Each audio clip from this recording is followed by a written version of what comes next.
नमस्कार मित्रों, आज बिजली का हमारे जीवन में बहुत ही महत्व हो गया है। यहाँ पर हमें हर छोटे से छोटे काम के लिए इलेक्ट्रिसिटी की ज़रूरत पड़ती है। रोज़मर्रा की ज़िंदगी में चाहे मोबाइल हो या फिर पंखा, फ्रिज, एसी जैसी बहुत सारी चीज़ों के लिए आज हमें इलेक्ट्रिसिटी की ज़रूरत पड़ती है। आज के समय में अगर 4 घंटे बिजली ना मिले तो चारों तरफ हाहाकार मच जाता है, चाहे घर, ऑफिस या फैक्ट्री हो। आज बड़ी बड़ी फैक्ट्रियों में काम बिजली द्वारा ही होता है। जैसे हम आज पानी, हवा, भोजन के बिना नहीं रह पाते हैं, वैसे ही आज के समय में बिजली के बिना रहना भी मुश्किल हो गया है। लेकिन इसका आविष्कार आखिर कैसे हुआ था और किसने किया था? तो आइए मित्रों, जानते हैं बिजली का आविष्कार कब और किसने किया था। इसके लिए आप लोग पूरा वीडियो देखिएगा। बिजली की खोज किसी एक ने नहीं, बल्कि कई बड़े बड़े वैज्ञानिकों का योगदान रहा है। इसकी खोज किसी एक वैज्ञानिक ने नहीं की थी, बल्कि इसकी खोज के बाद कई वैज्ञानिकों ने पीढ़ी दर पीढ़ी सुधार किया था और हर कोई इसे बनाने के लिए नए नए तरीके अपनाया था। 600 ईसा पूर्व के आसपास एक महान वैज्ञानिक ग्रीक दार्शनिक थेल्स ऑफ मिलेट्स ने देखा कि जब कांच या एग्बर को रगड़ा जाता है तो उसमें छोटे छोटे कण चिपक जाते हैं और उसमें ऐसा पावर आ जाता है जिससे हल्की वस्तु जैसे कागज के टुकड़ों को अपनी तरफ आकर्षित करती है। बाद में उन्होंने रिसर्च किया और इस रिसर्च के बाद अपनी इस खोज को इलेक्ट्रिसिटी का नाम दे दिया। इसके बाद 18वीं सदी में बेंजामिन फ्रैंकलिन ने अपने पतंग के प्रयोग से ये साबित किया था कि आकाशीय बिजली और स्थैतिक बिजली एक ही है, और उन्होंने इसके प्रयोग के लिए अपने जान तक को भी जोखिम में डाल दिया था। बेंजामिन फ्रैंकलिन ने इसका प्रयोग करने के लिए बरसात के समय में एक पतंग में गीली रस्सी बांध दी और उस धागे में एक चाबी लटका दी थी। अब पतंग तेज आंधी तूफान से जैसे ही ऊपर उड़ी और उस पतंग के जरिए बिजली का झटका भीगी हुई रस्सी से होते हुए चाबी तक आया, जिससे वैज्ञानिक बेंजामिन फ्रैंकलिन को भी ये झटका महसूस हुआ था। और यहीं से उन्होंने साबित किया था कि आसमान में जो चमकने वाली बिजली और इलेक्ट्रिसिटी दोनों एक ही तरह की हैं। अपनी जान को जोखिम में डालकर आखिरकार उन्होंने खोज कर ही लिया था। साल 1800 में पहली बार अलेसैंड्रो वोल्टा ने एक खोज की थी और वह खोज थी बैटरी की, जिसे वोल्टाइक पाइल कहा गया था। आज के समय में हम जिस बैटरी का इस्तेमाल करते हैं उसे बनाने का श्रेय अलेसैंड्रो वोल्टा को जाता है। साल 1831 में एक और महान वैज्ञानिक ने अपना महत्वपूर्ण योगदान दिया था और उस महान वैज्ञानिक का नाम था माइकल फैराडे। माइकल फैराडे ने अपनी थ्योरी में बताया था यदि एक तांबे के तार के चारों तरफ मैग्नेट को तेजी से घुमाया जाए तो इस प्रोसेस से भी बिजली बनाई जा सकती है। माइकल फैराडे के इस आविष्कार को ही आज इलेक्ट्रोमैग्नेटिक इंडक्शन का नाम मिला, जिससे जनरेटर और ट्रांसफार्मर का विकास हुआ था। माइकल फैराडे का कार्य आधुनिक इलेक्ट्रिकल इंजीनियर का आधार बना और इन्हीं के इस प्रयोग का इस्तेमाल करके साल 1878 में अमेरिकन वैज्ञानिक थॉमस एल्वा एडिसन ने अमेरिका में और ब्रिटिश वैज्ञानिक जोसेफ स्वान ने ब्रिटेन में एक बल्ब का आविष्कार किया था।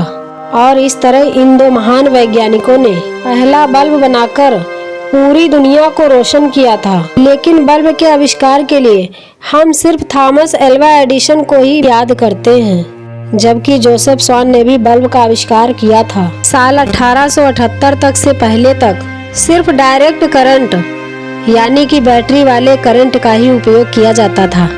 लेकिन यहाँ पर डीसी करंट के साथ साथ दो समस्याएं थी। पहला, इसका इस्तेमाल काफी खतरनाक था और दूसरा, इसे 2 से 3 किलोमीटर तक के रेंज तक ही ले जाया जाता था, जिसकी वजह से 2 या 3 किलोमीटर से ज्यादा दूरी पर बिजली को ले जाने के लिए प्रोटेक्शन हाउस बनवाने की जरूरत होती थी, जो काफी खर्चीला भी होता था। इसी करंट के इन समस्याओं को देखते हुए थॉमस एल्वा एडिसन के साथ काम करने वाले एक महान वैज्ञानिक ने, जिनका नाम था निकोला टेस्ला, उन्होंने डीसी करंट को पूरा करने के लिए एसी करंट पर काम करना शुरू किया था। निकोला टेस्ला डीसी करंट को दूर करके एक ऐसा करंट बनाना चाहते थे जिसका उपयोग दूर तक बिजली ले जाने तक किया जा सके और साथ ही साथ सुरक्षित भी रहे। और कहा जाता है कि उस समय निकोला टेस्ला ने अपने इस एक्सपेरिमेंट के बारे में थॉमस एल्वा एडिसन को बताया। तब थॉमस एल्वा एडिसन ने एसी करंट को अपनाने से मना कर दिया था और उन्होंने निकोला टेस्ला को कह दिया था कि आपको जो भी एक्सपेरिमेंट करने हैं वो आप हमारे डीसी जनरेटर पर ही करें। एसी करंट के लिए हमें कुछ भी अलग से नहीं करवाना है। उस समय थॉमस एल्वा एडिसन का यह रवैया देखकर निकोला टेस्ला को बिल्कुल भी अच्छा नहीं लगा था और इसीलिए निकोला टेस्ला ने थॉमस एडिसन की कंपनी छोड़ दी और वो अकेले ही एसी जनरेटर और एसी मोटर के थ्योरी पर काम करने लगे थे। धीरे धीरे निकोला टेस्ला की मेहनत रंग लाई थी और उन्होंने 1887 को एसी करंट का आविष्कार कर पूरी दुनिया को चौंका दिया था। निकोला टेस्ला के द्वारा आविष्कार किया गया एसी करंट वायर की हेल्प से लंबी दूरी तक ले जाया जा सकता था और वह भी बिल्कुल सुरक्षित तरीके से। अब तो आप समझ ही गए होंगे कि कई सारे वैज्ञानिकों ने अपनी थ्योरी और कॉन्सेप्ट पर काम किया और उन्हीं के मेहनत का आज यही नतीजा मिल रहा है कि आज हम अपने घर ऑफिस में बैठे बैठे computer, phone, laptop, fridge, AC जैसे कई इलेक्ट्रिसिटी से चलने वाले सभी सामानों को एक स्विच दबाकर आसानी से कर सकते हैं और आज हम सब इसका आनंद ले रहे हैं। बड़ी बड़ी फैक्ट्रियों में भी इलेक्ट्रिसिटी के सहारे ही काम हो रहा है। आज के समय में अगर 2-4 घंटे बिजली चली जाए तो चारों तरफ हाहाकार मच जाता है। भारत में बिजली का आविष्कार कब हुआ था? भारत में अगर बिजली के आविष्कार की बात करें तो आपको ये जानकर हैरानी होगी कि भारत में बिजली का आविष्कार आज से हजारों साल पहले ही हमारे ऋषि मुनियों ने कर दिया था। भारत में बिजली का आविष्कार एक बैटरी के रूप में हुआ था। भारतीय इतिहास के वैदिक ग्रंथों के अनुसार दुनिया की सबसे पहली बैटरी महर्षि अगस्त्य द्वारा बनाई गई थी। महर्षि अगस्त्य ने सबसे पहले ड्राई सेल का आविष्कार किया था। इसका वर्णन आपको अगस्त्य संहिता नाम की किताब में मिल जाएगा। इस किताब में महर्षि अगस्त्य ने ड्राई सेल बनाने की तकनीकी बताई है। इस किताब में लिखे ड्राई सेल के मेथड को पढ़कर देश के सभी महान वैज्ञानिकों ने काफी समय के बाद ड्राई सेल बनाया था।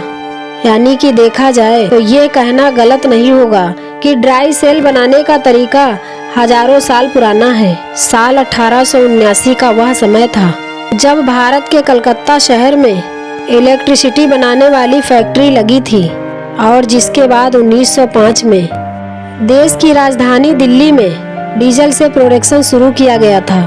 फिर समय के साथ साथ पूरे देश में इलेक्ट्रिसिटी दिया जाने लगा था, जिसे आज हम सब घर या ऑफिस में इसका आनंद ले रहे हैं। और घरेलू चीजों में पंखा, fridge, cooler, AC, washing machine जैसे सभी इलेक्ट्रिक सामानों का एक स्विच दबाकर आनंद ले रहे हैं। तो मित्रों, ये जानकारी आप लोगों को कैसी लगी कमेंट कीजिएगा और हमारे चैनल को ये जानकारी आप लोगों को कैसी लगी कमेंट कीजिएगा और हमारे channel story line audio cast को लाइक और सब्सक्राइब कीजिएगा और अच्छी लगे तो शेयर कीजिएगा।